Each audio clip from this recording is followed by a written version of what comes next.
My mother-in-law told everyone. My baby was her second chance at motherhood. My mother-in-law and I never had a bad relationship, but we were never close either. She was the kind of person who always believed her way was the right way. She loved giving advice, even when nobody asked for it, and expected everyone to listen. I usually smiled, nodded, and let it go, because I didn't want family drama. When I found out I was pregnant with our first baby, I honestly thought things would get better. I imagined she would be excited to become a grandmother, and maybe this baby would bring us closer. I couldn't have been more wrong. After a difficult pregnancy and a long labor, I finally gave birth to a healthy baby boy. I was exhausted, in pain, and running on almost no sleep. All I wanted was a few quiet weeks to recover and enjoy my new life as a mom, but my mother-in-law acted as if she had been waiting for this moment her entire life. She started coming to our house almost every day. "I'm just stopping by to help," she would say with a big smile. At first, I appreciated the offer, but I quickly realized she wasn't there to help me. She never asked if I needed a shower, a meal, or even a nap. She didn't wash bottles or fold laundry. She walked straight into the nursery, picked up my son, and sat on the couch cuddling him while I cleaned the kitchen or tried to catch up on chores. Then, one afternoon, I heard something that made my stomach turn. "Come here, Mommy's got you." I looked up, thinking I'd heard her wrong. I forced a smile and said, "I think you mean Grandma." She laughed. "Oh, he doesn't know the difference yet." Everyone else laughed too. I tried to laugh with them, but something about it didn't feel funny. The problem was, she didn't stop. Every time she visited, she called herself Mommy. Sometimes she would kiss his forehead and whisper, "Mommy loves you." Other times she would hold him and say, "Mommy's here now." It stopped sounding like a joke.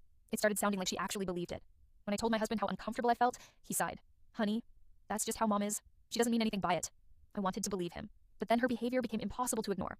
One weekend, she proudly showed us pictures of a fully decorated nursery in her house. There was a crib, changing table, rocking chair, toys, baby clothes, and shelves full of diapers. She smiled proudly and said, "Now he can stay with me whenever I want." I stared at her. "We never said he was staying overnight." She waved her hand. "Oh, you'll change your mind. Every new mom needs a break."